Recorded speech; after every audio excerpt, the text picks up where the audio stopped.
Kanak Infosystem YouTube channel.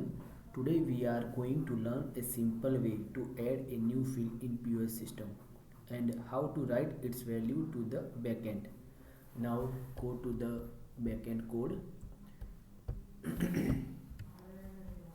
Here we have a custom character type field is defined in POS order. You can see POS customer code. Now we are going to POS payment screen XML template.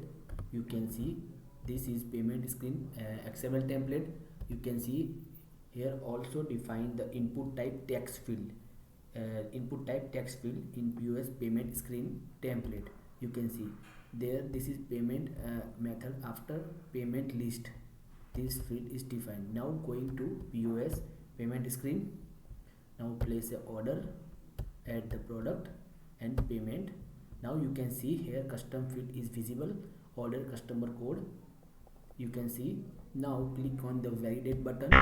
You can see here this is field is required. This is pop up. This is warning come from there in this method. You can see payment screen component.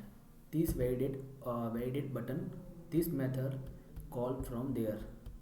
Click on the validate button. Now you can see here customer code. Customer code field is defined in XML. You can see here value enter, then getting the value from this. Their length check is length, enter the value, then go to if condition and then set the value in POS customer code in POS order. This method call from this file. This is model file. This is model file means POS object is already there and this new field is loaded in the POS order. Now there are some methods is inbuilt POS.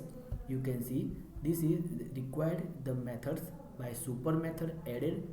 Initialize, the field is initialized. First of all new field is initialized. JSON export, this is also there. This add the field and JSON this field via JSON, and via JSON field is add in the POS order. This field is use the receipt export for printing. This field use the POS receipt. Now further the process, the order, enter the value and click the validate button. First of all case the enter case. You can see here the receipt order number. This enter the order number is receipt also print. This method is called. This method is set the value from validate button. Now again another order, again order, new order, go to table, add the product, payment, case add 404. Now this is empty and then check this is validation come from our method, then else condition, value is not entered, so going to else condition. This is the Odoo default method, so pop up. This is title and body. This is customizable message, you can write it. Title you can write, body message you can write anything else. You can see here like this. Okay, enter the value and validate. This value is right in receipt and also write the backend. Now go to backend, POS order. You can see here value is right at particular order. Thanks watching the video. Please subscribe the video, like and share it. Thank you.